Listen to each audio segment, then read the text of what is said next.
રાષ્ટ્રીય સ્વયંસેવક સંઘ અંકલેશ્વર નગર દ્વારા સ્વામી વિવેકાનંદ પ્રભાત શાખાને વાર્ષિક ઉત્સવનું શારદા ભવન ટાઉન હોલ ખાતે આયોજન કરવામાં આવ્યું હતું.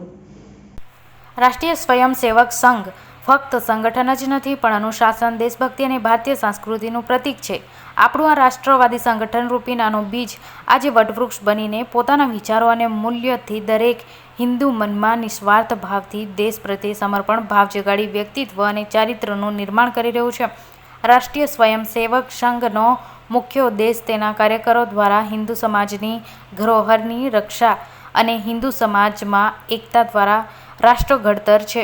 આ ઉપરાંત સંઘ તેના કાર્યકરોમાં સ્થિત નિડરતા, વીરતા અને નિસ્વાર્થ સમાજ સેવા જેવા ગુણો દ્વારા સમાજ અને રાષ્ટ્ર સેવાનો છે. શાખાના માધ્યમ સમાજ પરિવર્તનની એક પ્રક્રિયા ભાગરૂપે કેટલાક પરંપરાગત ઉત્સવો પણ ઉજવે છે. ત્યારે રાષ્ટ્રીય સ્વયંસેવક સંઘ અંકલેશ્વર નગર દ્વારા શારદા ભવન ટાઉન હોલ ખાતે સ્વામી વિવેકાનંદ પ્રભાત શાખાના વાર્ષિક ઉત્સવનું આયોજન કરવામાં આવ્યું હતું. આ શાખા ઉત્સવમાં સ્વયંસેવકો અને બાળ સ્વયંસેવકોએ ભાગ લીધો હતો.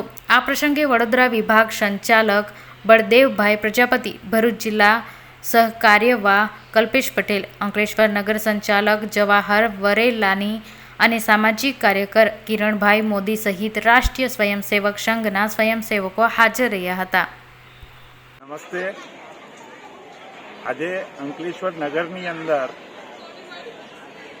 છેલ્લા 20 વર્ષથી જે જવાહર બાગમાં વિવેકાનંદ પ્રભાત શાખા લાગે છે એનો વાર્ષિક ઉત્સવનો કાર્યક્રમ સંપન્ન થયો.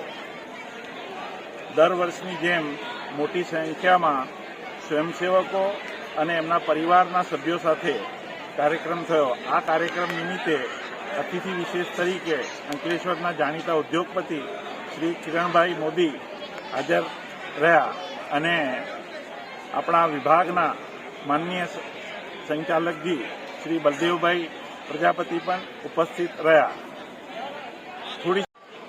1925માં નાગપુર મુકામે ડૉક્ટર હેડગેવારજીએ રાષ્ટ્રીય સ્વયંસેવક સંઘની સ્થાપના કરી અને એક અત્યંત મુશ્કેલ લાગતું એ વખતે કાર્ય હિન્દુ સમાજને સંગઠિત અને સશક્ત અને સંસ્કારી કરવાનું જે અદ્ભુત કાર્યની પ્રારંભ કર્યું.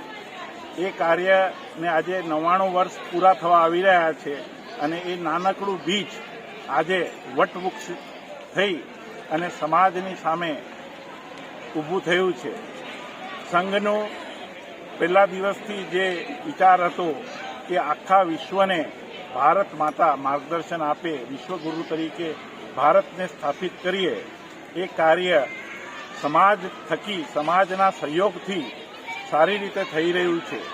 આજના શુભ વાર્ષિક ઉત્સવના દિને હું અંકલેશ્વર નગરના જે નાગરિકો પણ આ જોતા હશે એમને પણ આહ્વાન કરીશ કે સંઘમાં પ્રત્યક્ષ રીતે કે પરોક્ષ રીતે જોડાય અને એની જે વિવિધ પ્રવૃત્તિઓ છે, વિવિધ સંગઠનો છે એનામાં કાર્ય કરી આપણે ભારતને વિશ્વગુરુ તરીકે પુનઃસ્થાપિત કરીએ અને રામ રાજ્યની ખરી અર્થમાં એને પૂરું કરીએ. રામ રાજ્ય એટલે કે કોઈ પણ વ્યક્તિ નગરમાં, દેશમાં, ગામમાં, જિલ્લામાં કે રાજ્યમાં ભૂખું ના સૂવું જોઈએ, કોઈને પણ અન્યાય ના થવો જોઈએ. એને આપણે રામ રાજ્ય તરીકે પ્રસ્થાપિત કરવા માટે પ્રયત્નશીલ થઈએ. અસ્તુ. ભારત માતા કી જય.